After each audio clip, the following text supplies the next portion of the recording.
વિસ્તારના વડસર બ્રિજ પર રફતારના રાક્ષસે દંપતીને અડફેટે લીધા. નશો કરીને ચલાવતો હતો કાર.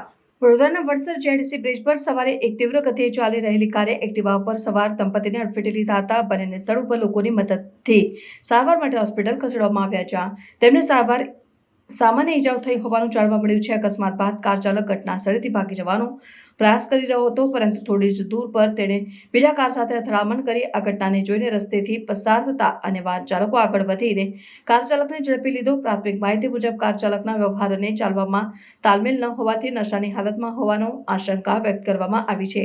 પોલીસે કાર ચાલકને મેડિકલ ટેસ્ટ માટે મોકલ્યો છે અને તપાસ હાથ ધરી છે.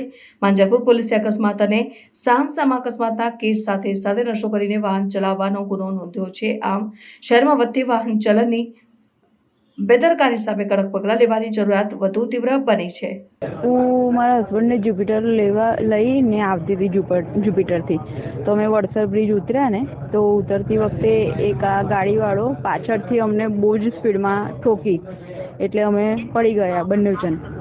અને જેવા પડ્યા પછી અમને તો થોડીક 5-10 મિનિટ સૂઝબૂઝ ના રહી કે શું થયું, એકદમ જ ગભરાઈ ગયા.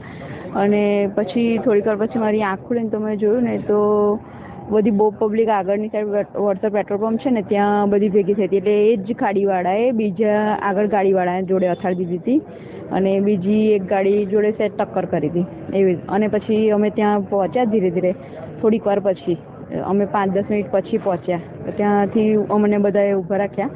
અને પછી જ્યારે અમે ત્યાં પહોંચ્યા ને, તો એ માણસને જોયો ને, તો એને એટલું બધું ડ્રિંક કરેલું હતું, એને ખુદને હોશપોશ નહોતો. બધાએ ગાડીમાંથી એને બહાર કાઢ્યો, પણ એને હસ્યા કરતો હતો. એને કોઈ સૂઝબૂઝ જ નહીં કે મેં શું કર્યું છે એવું. તો બધાએ કીધું કે તે એક્સિડન્ટ કર્યો છે, આટલું બધું કેમ બધાને અથાડે છે, પણ કોઈ જ એને રોલ નહીં, ખાલી હસ્યા જ કરે, બસ આ જ.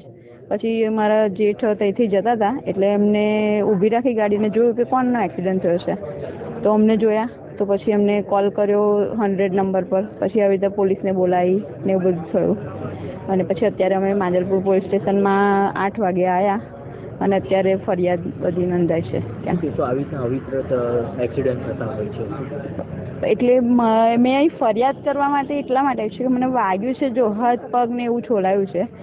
કંઈ એવું નથી થયું કે મારે અત્યારે હોસ્પિટલ જવું પડે. પણ મેં અહીં ફરિયાદ એટલા માટે જ કરવા આવી છું કે લાઈક આ છેલ્લા 1 મહિનામાં તમે જો બરોડા સિટીમાં કેટલા બધા ડ્રિંક એન્ડ ડ્રાઈવના કેસ બન્યા છે.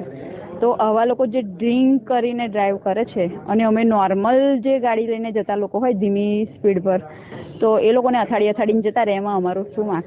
એવી રીતે ડ્રિંક એ લોકો કરે અને મરે અમારા જેવા, એવું છે. મારું જિજ્ઞાસા પટેલ.